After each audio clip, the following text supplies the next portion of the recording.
سوال: حضور نبی کریم صلی اللہ علیہ وآلہ وسلم کا نام کتنے دن بعد رکھا گیا؟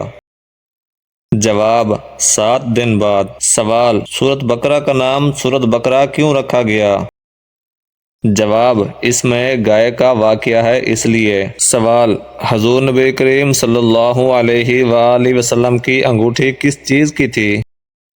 جواب: چاندی کی۔ سوال: معراج کے موقع پر حضرت جبرائیل علیہ السلام کہاں رکے؟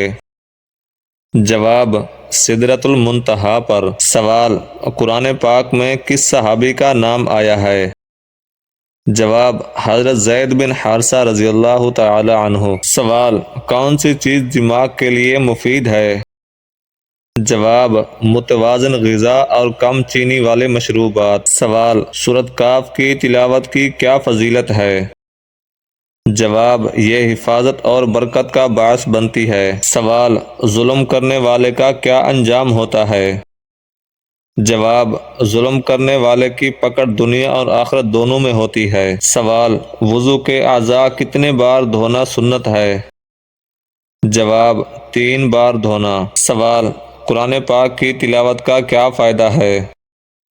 جواب: دل کو سکون اور ہدایت ملتی ہے۔ سوال: سورۃ یوسف میں کیا بیان ہوا ہے؟ جواب: حضرت یوسف علیہ السلام کا واقعہ۔ سوال: نیند کے لیے کیا ضروری ہے؟ جواب: سکون، صفائی اور درست معلومات۔ سوال: سب سے بہتر عمل کون سا ہے؟ جواب: اللہ کی اطاعت اور نیک اعمال۔ سوال: انسان موت سے پہلے کیا محسوس کرتا ہے؟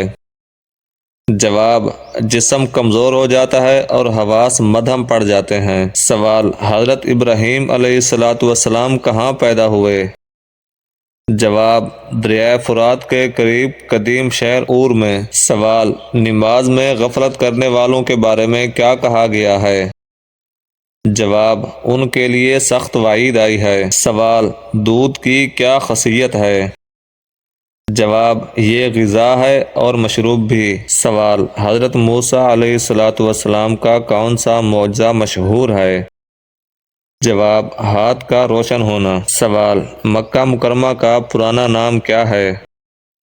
جواب: بکہ۔ سوال: اچھا دوست کیسا ہوتا ہے؟ جواب: نیکی کی طرف رہنمائی کرنے والا۔ سوال: علم حاصل کرنا کیوں ضروری ہے؟ جواب: یہ انسان کو کامیاب بناتا ہے۔ سوال: نیند کی کمی کا کیا اثر ہوتا ہے؟ جواب: کمزوری اور ذہنی تھکاوٹ۔ سوال: ہری سبزیاں کیوں کھانی چاہیے؟ جواب: صحت کے لیے مفید ہیں۔ سوال: بیماری سے بچنے کا بہترین طریقہ کیا ہے؟ جواب: صفائی اور احتیاط۔